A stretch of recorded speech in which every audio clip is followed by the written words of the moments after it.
कहीं पे कोई ढुलमुल जजमेंट ना आ जाए, क्योंकि हमको बहुत बार लगता है बहुत सी जजमेंट जो क्लियर होनी चाहिए वो फिर भी रास्ते रखते हैं जहां पे विघटनकारी विचारों को एक स्पेस रहती है। इस जजमेंट के बारे में बाद एक क्लियरली एक बात कही गई है कि concept of internal sovereignty, internal जो है ये कोई होता नहीं है। सॉवरेनिटी अल्टीमेटली देश की है, इस बात को विस्तार से कहा गया। दूसरी बात उन्होंने कहा कि जो भारत के संविधान को पूर्ण रूप से लागू किया गया, ये अधिकार प्रेसिडेंट के पास है और हमेशा रहेगा। वो बिल्कुल कहीं पे भी कॉन्स्टिट्यूशनल उसका कहीं पे भी दुरुपयोग नहीं हुआ है। और तीसरी बात जो इस जजमेंट के माध्यम से सामने आ गई है कि रिऑर्गेनाइजेशन के भी कॉन्स्टिट्यूशनल वैलिडिटी को उन्होंने एस्टैब्लिश किया है। तो ये बात कम से कम जो कुछ हुआ है ये इलीगल नहीं है, कॉन्स्टिट्यूशनल है। इस बात को ध्यान में रख के अब आगे चल के सियासत चलनी चाहिए। नहीं, लेकिन आप वही यहाँ पे चुके वन ऑन वन में मैं सवाल पूछना चाहता हूँ शॉर्ट आंसर में, ताकि लोगों तक भी जो है सारी इन्फॉर्मेशन पहुंच जाए।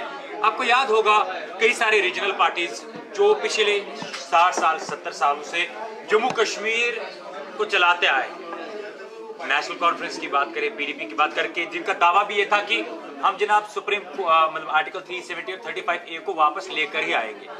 वो हाल ही में जो फैसला है उसके बाद अब आपको क्या लगता है कि क्या कुछ इन सियासतदानों को करना चाहिए? उनके साथ बहुत बड़ा एक क्राइसिस है, क्योंकि 70-75 साल उन्होंने अपने लोगों को गलत बात कही है हिस्ट्री के बारे में, खासतौर से कॉन्स्टिट्यूशनल हिस्ट्री के बारे में, कॉन्स्टिट्यूशनल रियलिटी के बारे में।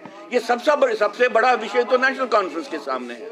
और अगर अब भी वो उसी झूठ को पकड़े रहेंगे तो पकड़े रहेंगे, लेकिन वहां पे भी एक पढ़ा लिखा समाज तो उनसे ये सवाल पूछेगा कि आप तो हमको बोलते थे कि इसकी कोई कॉन्स्टिट्यूशनल वैलिडिटी ही नहीं है, कॉन्स्टिट्यूशन में टिकेगा नहीं है।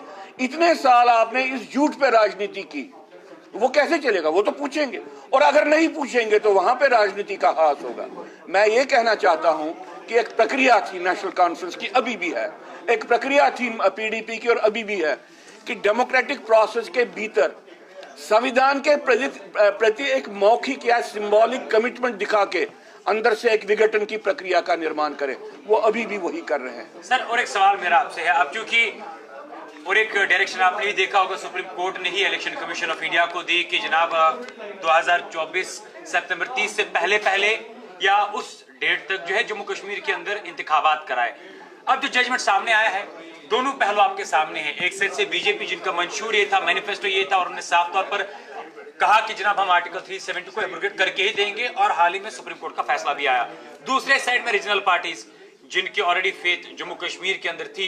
क्या लगता है इसके बाद कि अब लोग किसको चुनेंगे जब आगे इलेक्शंस होंगे, और क्या लगता है आपको कि किसको चुनना चाहिए या किसको चुनेंगे? देखिए, जिन लोगों को लगता है कि अलगाववादी सेंसिटिविटी को ही पोषण करना है और देश की मुख्यधारा से हमको अलग ही रहना, वही राजनीति है, वो वही करते रहेंगे, वो चेंज नहीं करेंगे। इसमें एक आइडियोलॉजिकल ट्रांसफॉर्मेशन की आवश्यकता है। जो हाल ही में अभी बयान आए हैं महबूबा मुफ्ती से लेके उमर अब्दुल्ला तक, मुझे लगता है कि वो अभी भी उसी को पकड़े हुए हैं। तो ये उनकी राजनीति का भी आपको क्या लगता है वो कहाँ की ओर इशारा कर रहे थे कि वी शैल ओवरकम, यहाँ पे उम्मीद के रास्ते खत्म नहीं होते? मुझे नहीं, मैं रीड नहीं कर, मैं इतना कहना चाहता हूँ अभी इसको ये अलाइव रखना चाहते हैं।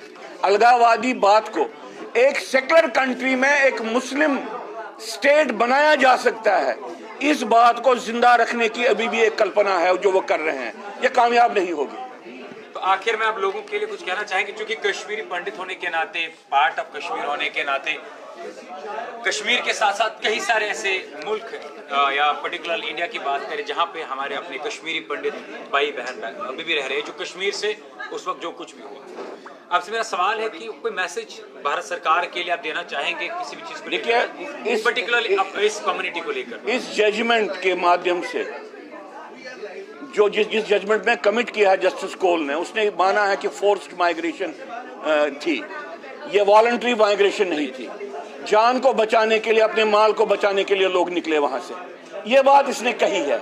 इसके बाद भारत सरकार को जिनोसाइड, ये माइग्रेशन नहीं है, जिनोसाइड है, इस बात को स्वीकार करना चाहिए, पहली बात है। दूसरी बात जो भारत सरकार को करना चाहिए वो ये है कि जिनोसाइड का निराकरण करने के लिए उनको पॉलिसी बनाने चाहिए। अभी तक भारत सरकार की पॉलिसी डिनायल ऑफ जिनोसाइड पे मुनहसर थी। तीसरी बात मैं कहना चाहता हूं, सुप्रीम कोर्ट ने अभी तक कितने ही केसों में इंटरवीन किया, सो मोटो, जहां पे भी अधिकारों का हनन होता है सुप्रीम कोर्ट बहुत बार इंटरवीन करती है। अब चूंकि सुप्रीम कोर्ट की अपनी ऑब्जर्वेशन है, इनको फोर्सबली निकाला गया, तो उनको इंटरवीन करके कहना चाहिए रिलीजियस क्लींजिंग है, इसको मानिए। बहुत शुक्रिया सर हमारे से बात करने के लिए। साहब, अगर बात करें फारूक अब्दुल्ला या महबूबा मुफ्ती की, वो 370 को लेकर कुछ खुश नहीं है, उसके बारे में क्या कहेंगे? वो कैसे खुश रहेंगे?